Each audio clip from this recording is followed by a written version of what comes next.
쏴라. 그 한마디가 새벽 안개 속에 떨어졌습니다. 천봉석은 떨리는 손으로 화승총의 방아쇠를 당기려 했습니다. 하지만 손가락이 말을 듣지 않았습니다.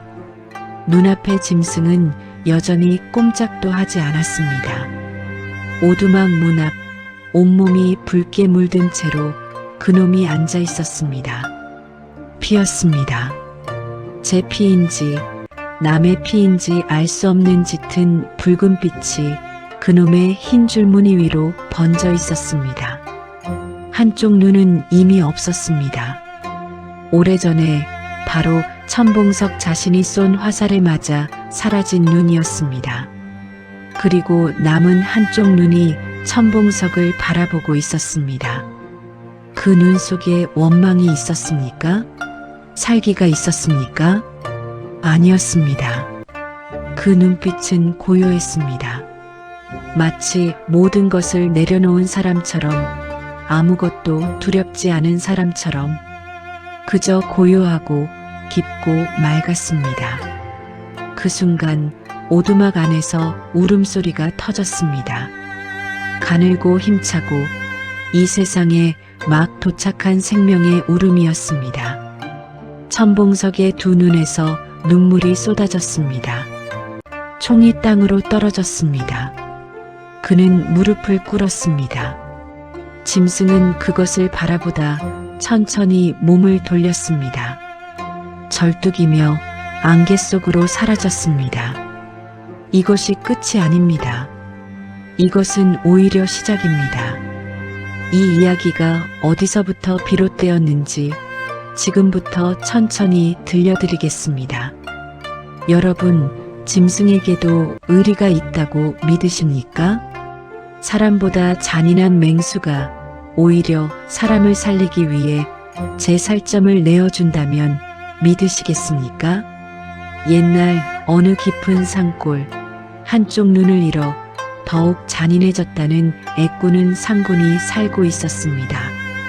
그런데 비바람이 몰아치던 어느 칠흑 같은 밤, 이놈이 홀로 산통을 겪던 산모의 문턱을 넘었습니다. 입에는 짐승의 서녀를 묻힌 채 말이죠. 마을 사람들은 모두 이제 아이와 산모는 끝났다며 절망했습니다. 하지만 다음날 아침 오두막 문을 열었을 때 사람들은 자신의 눈을 의심할 수밖에 없었습니다. 과연 급히 칠갑을 한 호랑이는 그날 밤 그곳에서 무엇을 하고 있었던 걸까요? 오늘 밤 여러분의 등골을 서늘하게 할 가지만 가슴 한구석을 뜨겁게 적실 상군의 비밀을 들려드립니다. 조선시대 산은 단순한 자연이 아니었습니다. 산은 살아있는 신령의 영역이었습니다. 사람들은 산을 두려워했고 존경했으며 산에 들어가기 전에 반드시 절을 올렸습니다.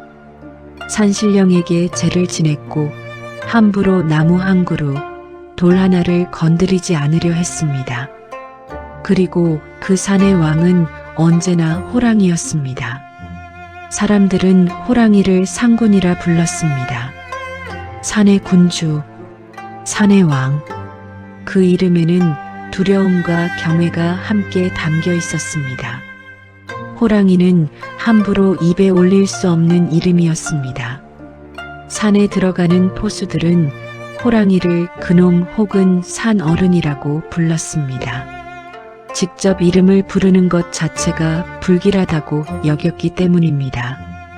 포수들 사이에는 이런 말이 돌았습니다. 상군을 잡는 자는 상군이 된다. 무슨 뜻이냐 하면 호랑이를 잡아 이름을 날리는 포수는 결국 자신도 산의 재물이 된다는 이야기였습니다. 호랑이를 잡으면 잡을수록 산은 그 빚을 반드시 받아낸다고 했습니다.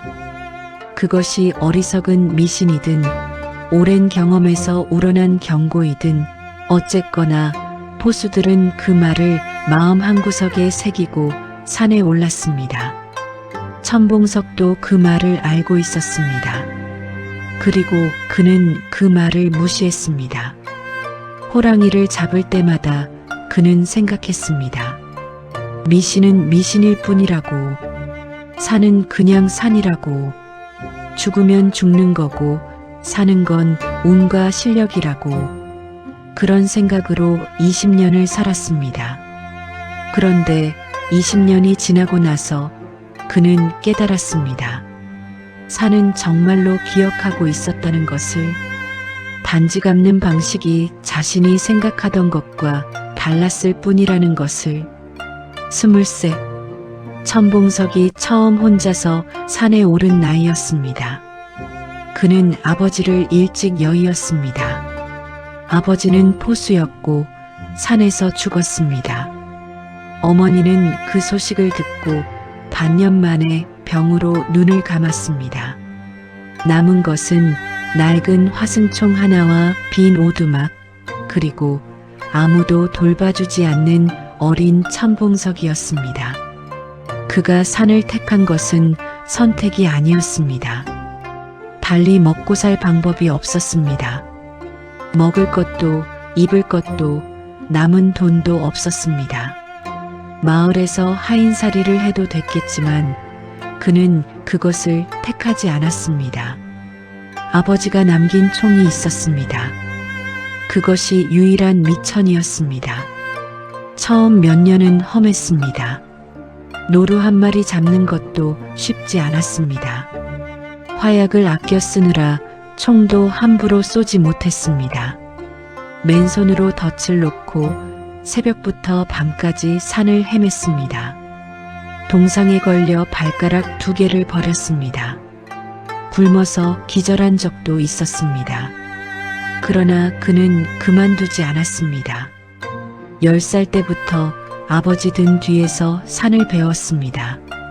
바람의 방향을 읽는 법, 짐승의 발자국을 보는 법, 어느 계절에 어느 짐승이 어디서 나타나는지, 그 모든 것이 이미 몸속에 새겨져 있었습니다. 몇 년이 지나자 그는 자신이 꽤 솜씨 있는 포수임을 알았습니다. 그리고 25이 되던 해 그는 처음으로 호랑이를 잡았습니다. 그날 이후 천봉석은 달라졌습니다. 두려움이 사라진 것이 아니었습니다. 두려움이 자신감으로 바뀐 것이었습니다. 그는 산이 내놓으라는 것이라면 무엇이든 가져올 수 있다고 믿게 되었습니다. 호랑이 가죽은 비쌌습니다. 사대부 집안에서도 군소리 없이 돈을 내놓았습니다. 한 마리를 잡으면 한 해를 넉넉하게 살 수 있었습니다. 그렇게 5년이 흘렀습니다.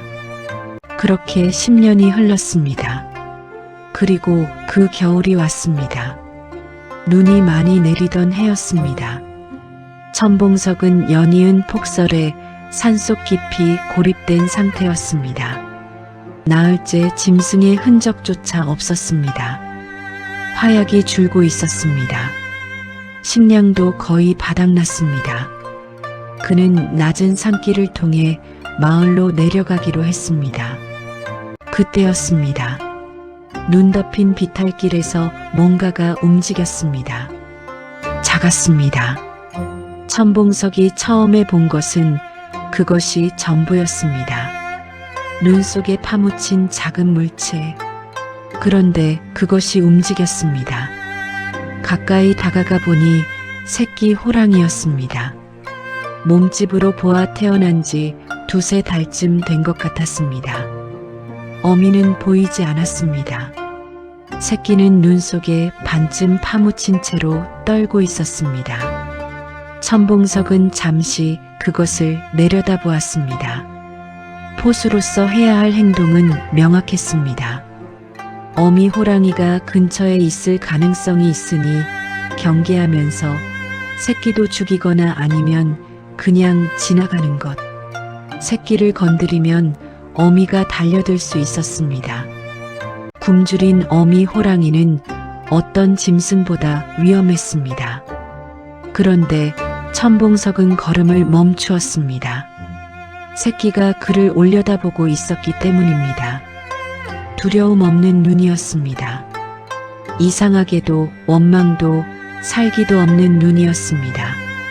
그저 크고 투명한 눈으로 천봉석을 바라보고 있었습니다.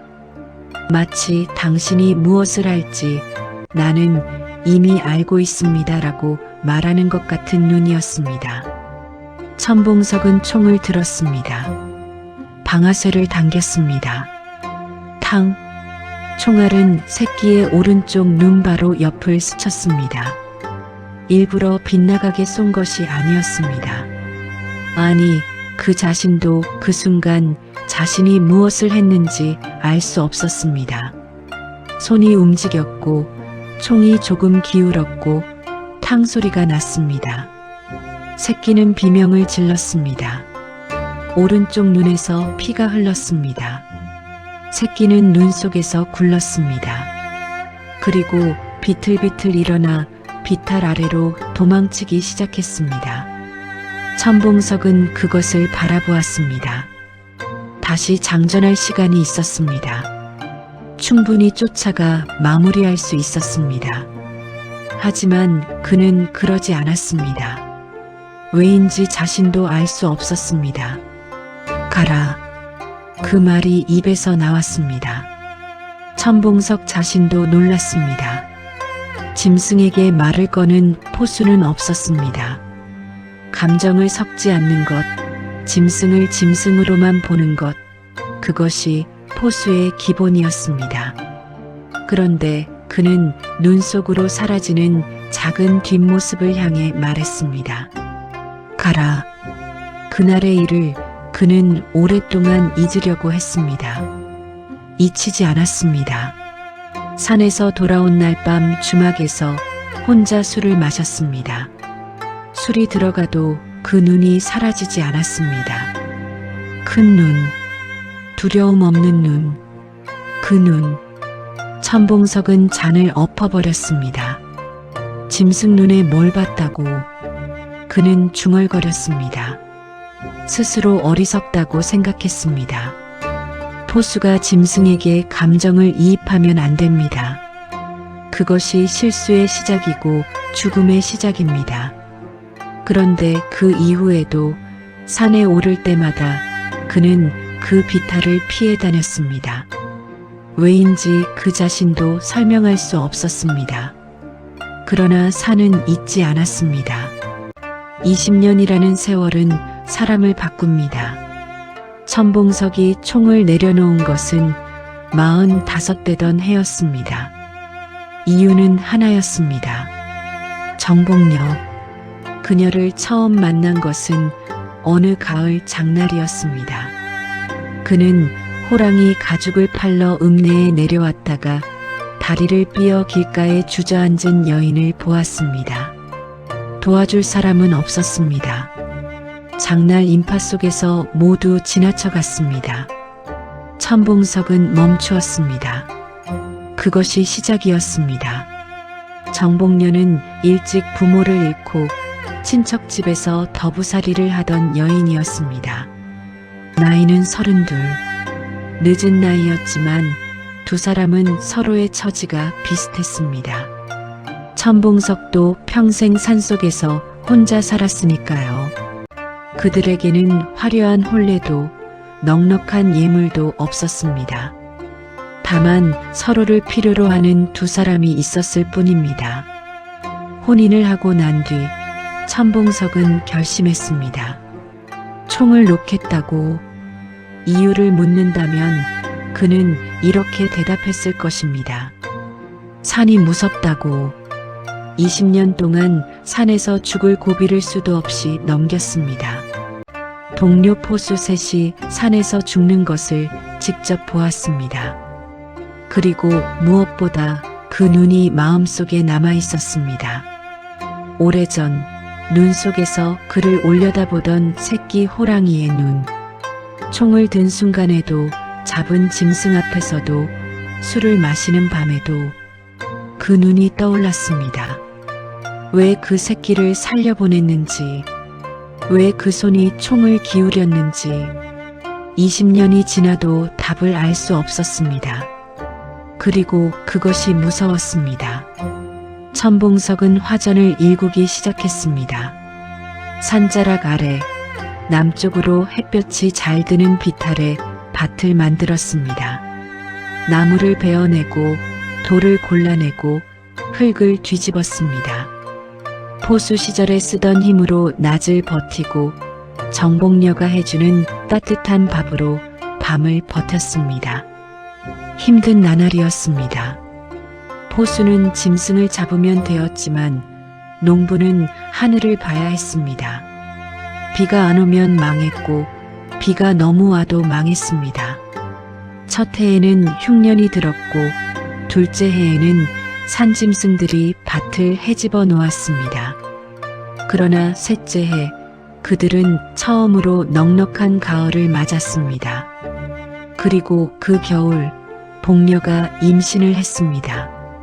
천봉석은 그 소식을 듣고 밤새 울었습니다. 나무 뒤에 숨어서 사내가 운다는 것이 부끄러웠지만 어쩔 수가 없었습니다. 46에 처음 갖는 자식이었습니다. 아버지 얼굴도 제대로 기억하지 못하는 채로 자란 그에게 자신이 아버지가 된다는 것은 감당하기 힘든 기쁨이었습니다. 그는 더욱 열심히 일했습니다. 밭을 늘렸습니다. 오두막을 고쳤습니다. 쥐구멍을 막고 지붕에 이형을 새로 얹고 문틈에 흙을 채웠습니다. 복녀가 배가 불러올수록 그의 손은 더 분주해졌습니다. 그렇게 가을이 깊어졌습니다. 정복녀는 억센 여인이었습니다. 어릴 때부터 남의 집 일을 도우며 자랐으니 당연한 일이었습니다. 밥은 그녀가 했고 빨래도 그녀가 했고 밭일도 천봉석이 무거운 것을 들면 가벼운 것은 그녀가 나눠 했습니다. 배가 불러도 그녀는 멈추지 않았습니다. 천봉석이 말리면 오히려 그가 지쳐 보인다며 반대로 걱정했습니다. 그녀에게는 한 가지 습관이 있었습니다. 매일 저녁 밥을 지은 뒤 오두막 문 앞에 잠시 서는 것이었습니다. 해가 산 너머로 넘어가는 것을 바라보며 혼자 조용히 무언가를 중얼거렸습니다. 천봉석이 무슨 말을 하느냐고 물으면 그녀는 웃으며 대답했습니다. 산신령께 하루 감사드리는 거예요. 천봉석은 그 말에 뭐라 하지 않았습니다. 포수 시절에 그도 산에 오르기 전 산신당에 절을 올리곤 했으니까요. 다만 그것이 습관이 된 것은 복녀가 진심으로 믿고 있다는 것이 느껴졌기 때문이었습니다. 기도를 올리는 그녀의 얼굴은 언제나 평온했습니다. 아이가 건강하게 태어나게 해달라고 빌었어요. 어느 날 그녀가 말했습니다. 그리고 당신도 건강하라고.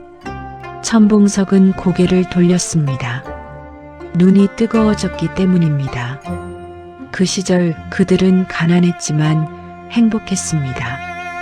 이 말이 진부하게 들릴 수 있다는 것을 압니다. 하지만 그것이 사실이었습니다. 오두막은 좁았고 밥상은 소박했고 밖에는 산짐승들이 울었습니다. 하지만 그들에게는 서로가 있었습니다. 그리고 곧 셋이 될 것이었습니다. 가을이 깊어질수록 산은 더 아름다워졌습니다. 단풍이 물들고 밤나무에서 밤이 떨어졌습니다. 복녀는 배를 안고 비탈을 걸으며 밤을 주었고 천봉석은 그 뒤를 따라다니며 무거운 것을 들었습니다. 그 시절의 오후를 천봉석은 평생 기억했습니다. 단풍 속에서 웃고 있는 복녀의 얼굴을, 그 얼굴이 얼마나 아름다웠는지를. 그런데 그 가을 끝 해산이 다가올 무렵 천봉석은 마을에 내려가야 했습니다. 마을에는 산을 내려가야 할 이유가 있었습니다. 겨울 준비였습니다. 소금이 필요했습니다. 기름도 떨어졌습니다. 산파를 미리 수배해 두어야 했습니다. 가장 가까운 마을까지는 걸어서 반나절이었습니다. 왕복 하루 길이었습니다. 복녀의 산딸은 아직 보름 이상 남아 있었습니다. 천봉석은 고민했습니다. 두고 가는 것이 마음에 걸렸습니다. 하지만 준비를 더 미룰 수도 없었습니다. 소금이 없으면 음식을 보관할 수 없었고, 기름이 없으면 밤을 밝힐 수 없었습니다. 산파도 미리 섭외해 두지 않으면 막상 산통이 시작될 때 사람을 구하지 못할 수도 있었습니다. 결국 그는 내려가기로 했습니다. 빨리 다녀올게요. 내일 저녁이면 돌아올 수 있어요. 복녀는 웃었습니다. 걱정 마세요. 괜찮아요. 그녀의 그 말이 천봉석에게는 두고두고 마음에 걸렸습니다. 그 웃음이, 그 짧은 말이 이상하게도 떨쳐지지 않았습니다. 오두막에서 나오며 천봉석은 한번 뒤를 돌아보았습니다. 복녀가 문 앞에 서서 손을 흔들고 있었습니다. 가을 햇살이 그녀의 뒤에서 비추고 있었습니다. 배가 크게 불룩하고 그래도 웃고 있는 복녀. 천봉석은 발길을 돌렸습니다. 그것이 그들의 마지막 평온한 장면이었습니다. 그가 마을로 내려가고 몇 시간이 지나지 않아 하늘이 변하기 시작했습니다. 제육부 폭풍이 온다, 하늘이 검어지다. 조선시대 사람들은 날씨를 읽는 법을 알았습니다. 하늘이 어떻게 변하면 비가 오고, 바람이 어느 방향에서 불면 눈이 내리고, 짐승들이 어떻게 움직이면 폭풍이 몰려오는지, 그것은 책으로 배우는 것이 아니었습니다. 산과 들에서 살아남으면서 몸으로 익히는 지혜였습니다. 그날 오후 산짐승들이 이상했습니다. 다람쥐들이 굴 속으로 모두 사라졌습니다. 산새들이 낮게 날았습니다. 말을 할 줄 아는 사람이 있었다면 산이 숨을 참고 있다고 말했을 것입니다. 복녀도 느꼈습니다. 오후가 되자 하늘이 이상하게 낮아졌습니다. 멀리서 바람 소리가 들렸습니다. 아직 바람이 도착하지 않았는데 그 소리가 들렸습니다. 마치 거대한 것이 산 너머에서 달려오는 소리 같았습니다. 복녀는 서둘러 빨랫줄의 것들을 걷어들였습니다. 장작을 오두막 안으로 더 들였습니다. 문이 빗장을 확인했습니다. 그때 허리가 아파왔습니다. 처음에는 대수롭지 않게 여겼습니다. 임신 중에는 허리가 자주 아팠으니까요. 하지만 이번 것은 달랐습니다. 통증이 왔다가 사라지지 않았습니다. 한참 후에 또 왔습니다. 그리고 또 왔습니다. 복녀의 얼굴이 굳었습니다. 산통이었습니다. 보름이나 남았다고 생각했습니다. 그런데 몸은 다른 생각을 하고 있었습니다. 바깥에서 바람이 문을 흔들었습니다. 드디어 폭풍이 도착한 것이었습니다. 복녀는 문을 단단히 잠갔습니다. 그리고 속으로 기도했습니다. 빨리 와주세요. 하지만 천봉석은 아직 마을 어딘가에 있었고 폭풍이 산길을 막았습니다. 세상에서 가장 길고 무서운 밤이 있습니다. 복녀에게 그날 밤이 그것이었습니다. 폭풍은 예상보다 빠르고 강하게 몰아쳤습니다. 오두막 지붕이 흔들렸습니다. 문틈으로 바람이 비집고 들어왔습니다. 등불이 꺼질 듯 흔들렸습니다. 산통은 점점 강해졌습니다. 복녀는 이를 악물었습니다. 소리를 낼 수가 없었습니다. 소리를 내도 들을 사람이 없었기 때문이 아니었습니다. 산통의 고통 속에서도 그녀는 바깥의 소리에 귀를 기울이고 있었습니다. 폭풍 소리 사이로 무언가 다른 소리가 들릴 것 같았기 때문입니다. 발자국 소리. 그 소리가 들리면 남편이 돌아온 것일 테고, 그러면 이 밤을 혼자 버티지 않아도 될 것이었습니다. 하지만 들리는 것은 바람과 빗소리뿐이었습니다. 복녀는 어머니를 떠올렸습니다. 어머니는 7명의 자식을 낳았고 셋은 낳다가 잃었습니다. 그 이야기를 어릴 때 들었습니다. 아이를 낳는 것이 전쟁과 같다고, 이기는 날도 있고 지는 날도 있다고. 엄마, 복녀의 입에서 그 말이 나왔습니다. 오래전 세상을 떠난 어머니, 이미 없는 사람. 그런데 그 밤만큼은 어머니가 곁에 있는 것 같았습니다. 버텨야 합니다. 나를 위해서가 아니라 이 아이를 위해서. 복녀는 다시 이를 악물었습니다. 그때 소리가 들렸습니다. 발자국 소리가 아니었습니다. 무거운 것이 땅을 딛는 소리였습니다. 폭풍 소리 사이사이로 뭔가 크고 묵직한 것이 오두막 주변을 맴도는 소리였습니다. 복녀는 숨을 참았습니다. 제8부 애꾸눈이 나타나다 문틈으로 빛이 들어왔습니다. 아니, 빛이 아니었습니다. 눈이었습니다. 문틈 사이로 하나의 눈이 들여다보고 있었습니다. 번뜩이는 금빛 눈, 크고 둥글고 폭풍 속에서도 흔들리지 않는 눈. 복녀는 그 눈을 보는 순간 모든 것을 알았습니다. 호랑이였습니다. 공포가 왔습니다. 너무 강한 공포였습니다. 복녀는 몸이 굳어버렸습니다. 산통의 통증도 잠시 사라진 것 같았습니다. 아니, 사라진 것이 아니라 공포가 그것을 덮어버린 것이었습니다. 그런데 문이 열리지 않았습니다. 복녀는 그것을 몇 초 후에야 알아챘습니다. 호랑이가 문을 부수려 하지 않았습니다. 발톱으로 핥히지 않았습니다. 그저 문 앞에 앉아 그 금빛 눈을 문틈에 대고 있을 뿐이었습니다. 복녀는 조용히 벽 쪽으로 물러섰습니다. 눈이 그녀를 따라왔습니다. 그 눈에 살기가 있었습니까? 공격의 의지가 있었습니까? 복녀는 그것을 읽으려 했습니다. 포수의 아내가 된 뒤 그녀는 짐승에 대해 많은 것을 배웠습니다. 천봉석이 가르쳐 준 것이 있었습니다. 짐승의 눈에서 의도를 읽는 법, 눈이 좁아지면 위험하고 눈이 크게 뜨이면 경계이고 눈빛이 흔들리지 않으면 결심한 것이라고. 그 눈은 흔들리지 않았습니다. 하지만 좁아지지도 않았습니다. 그저 크게 뜬 채로 바라보고 있었습니다. 복녀는 숨을 내쉬었습니다. 그리고 또 다른 산통이 왔습니다. 이번 것은 더 강했습니다. 복녀는 입을 틀어막고 신음을 삼켰습니다. 문 밖에서 소리가 났습니다.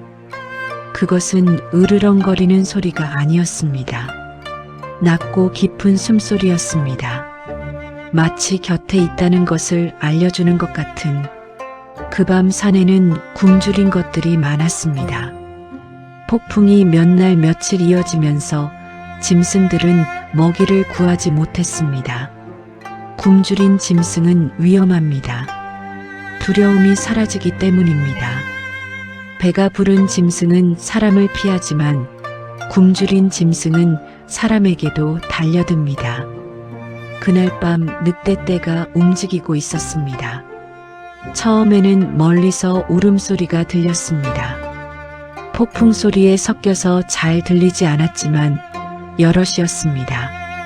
그리고 그 소리가 점점 가까워지고 있었습니다. 피 냄새가 났습니다. 복녀가 흘린 것이었습니다. 산통이 깊어지면서 몸에서 피가 났고 그 냄새가 폭풍 속에서도 번졌습니다. 굶주린 늑대들에게 그것은 신호였습니다. 저기 먹이가 있다.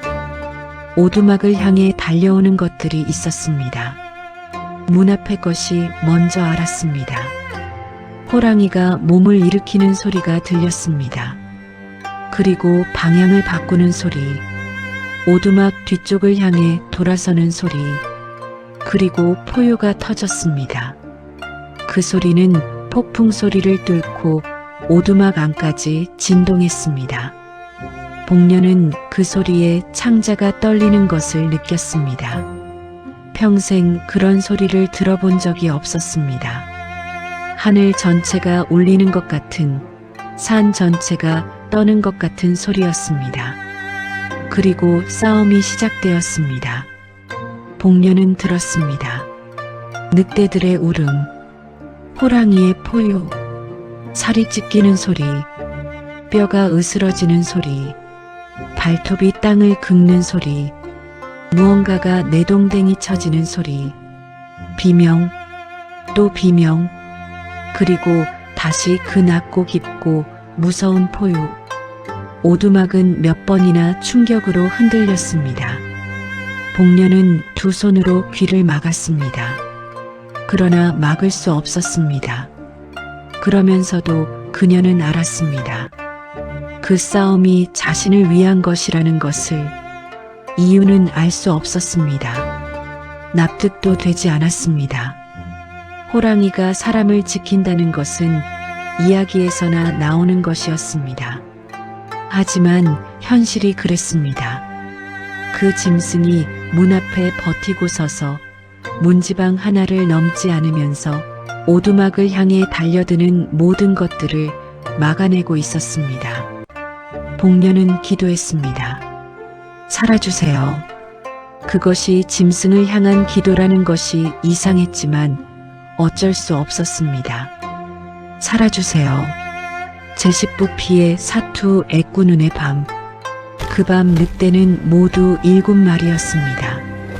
나중에 날이 밝고 사람들이 그 자리를 확인했을 때 죽어 있거나 심하게 다쳐 움직이지 못하는 늑대가 5이었습니다. 나머지 2은 달아난 것으로 보였습니다. 7마리의 굶주린 늑대. 아무리 호랑이라도 그것이 쉬운 싸움일 수는 없었습니다. 애꾸눈은 이미 오래전에 한쪽 눈을 잃었습니다. 깊이 지각이 떨어지고 오른쪽이 사각지대였습니다. 그 약점을 늑대들은 본능적으로 알아챘습니다. 일부가 정면으로 달려드는 동안 나머지가 오른쪽으로 돌아들어왔습니다. 그러나 20년이었습니다. 20년 동안 애꾸눈은 그 약점 속에서 살아남았습니다. 오른쪽이 보이지 않는다면 귀로 듣고 코로 맡고 발 아래의 진동으로 느끼면 되었습니다. 그 몸은 20년 동안 약점을 강점으로 바꾸는 법을 익혔습니다. 한 마리가 달려들면 앞발로 쳐서 날렸습니다.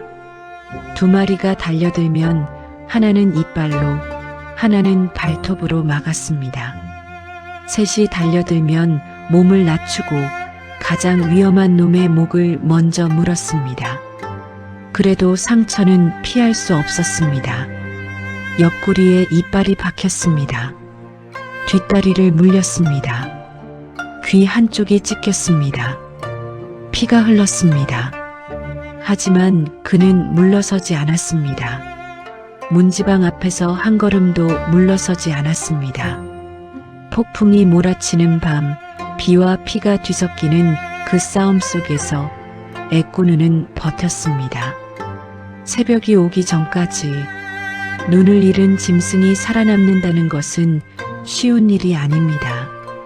자연에서 약점은 곧 죽음입니다. 한쪽 눈이 없다는 것은 시야의 절반이 사라지는 것입니다. 깊이 지각이 흐릿해집니다. 공간 감각이 달라집니다. 사냥에서 거리를 재는 것이 어려워집니다. 다른 포식자를 피하는 것도 어려워집니다. 그런데 애꾸눈은 살았습니다. 어떻게 살았는가? 그것은 적응이었습니다. 눈 하나로 볼 수 없는 것은 코로 보았습니다.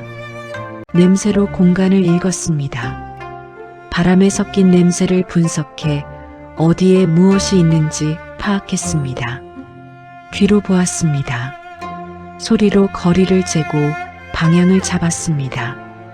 발바닥으로 보았습니다. 땅의 진동으로 가까이 오는 것을 감지했습니다. 두 눈을 가진 짐승보다 더 날카로운 감각을 갖게 된 것이었습니다. 약점이 강점이 되는 역설. 포수들 사이에서는 그 호랑이 이야기가 돌았습니다. 애꾸는 상군이라는 이름으로 한쪽 눈이 없지만 누구보다 강하고 마을을 해치지 않고 오히려 그 산 일대의 다른 사나운 짐승들을 제압한다는 이야기가, 그 호랑이를 잡으려 한 포수가 몇 명 있었지만 다들 빈손으로 돌아왔습니다. 직접 맞닥뜨렸는데도 공격하지 않았다는 포수도 있었습니다. 그저 바라보다가 사라졌다고, 사람들은 그것이 영물이기 때문이라고 했습니다. 산신령의 가호를 받은 짐승이라고, 그런 짐승은 함부로 잡으면 안 된다고, 잡으려 하면 오히려 화가 미친다고. 20년이라는 세월은 짐승에게도 긴 시간입니다. 호랑이의 평균 수명이 야생에서 15년 안팎이라는 것을 생각하면 애꾸누는 이미 오래 산 호랑이였습니다. 한쪽 눈 없이 그렇게 오래 산 것은 더욱 드문 일이었습니다.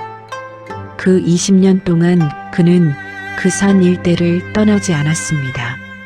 넓은 산맥 어딘가로 이동할 수 있었습니다. 먹이가 더 풍부한 곳으로 갈 수 있었습니다.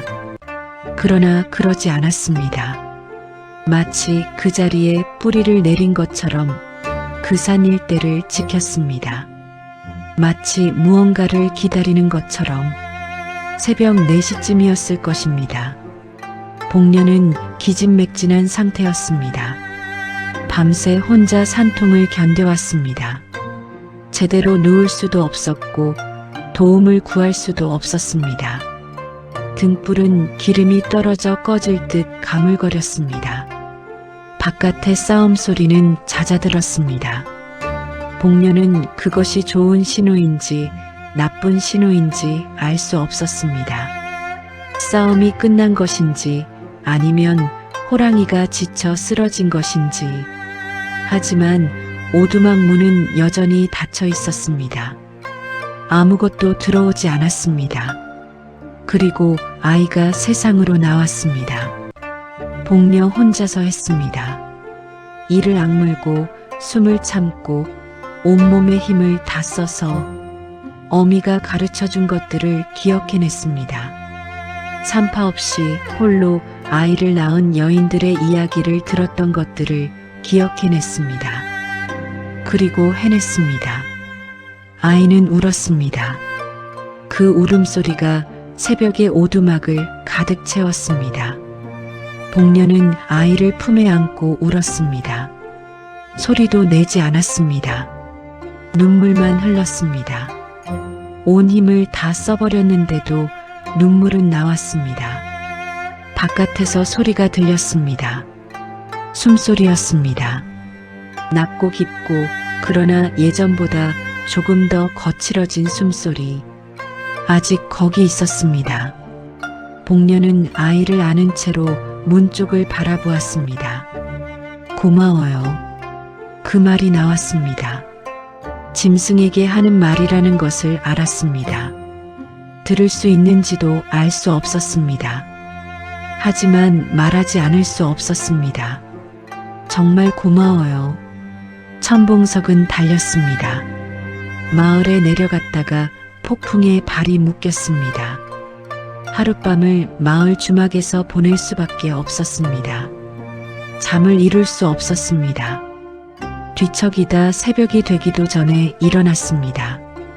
폭풍은 새벽부터 잦아들기 시작했습니다. 그는 기다리지 않고 출발했습니다. 마을 사람들이 말렸습니다. 아직 길이 위험하다고. 하지만 그는 멈추지 않았습니다. 가는 길에 짐승의 흔적이 많았습니다. 이상했습니다. 폭풍 속에서 짐승들이 많이 움직인 것 같았습니다. 날이 밝아오며 안개 속에 희미하게 오두막 지붕이 보였습니다.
여러분, 오늘 밤 이야기 어떠셨습니까? 애꾸는 상군 이야기, 한 포수와 한 호랑이 사이에 흐른 20년의 은혜. 짐승도 이러한데 사람은 어떠해야 하겠습니까? 오늘 여러분 곁에 있는 누군가에게 작은 친절 하나 베풀어 보시는 건 어떠하겠습니까? 그것이 씨앗이 되어 언젠가 다시 돌아올 것입니다. 오늘도 밤에 듣는 야사 함께 해주셔서 진심으로 감사합니다. 구독과 좋아요, 알림 설정 잊지 마시고요. 언제나 이 이야기가 여러분의 귓가에서 오래도록 맴돌기를 바랍니다. 다음 이야기에서 또 찾아뵙겠습니다.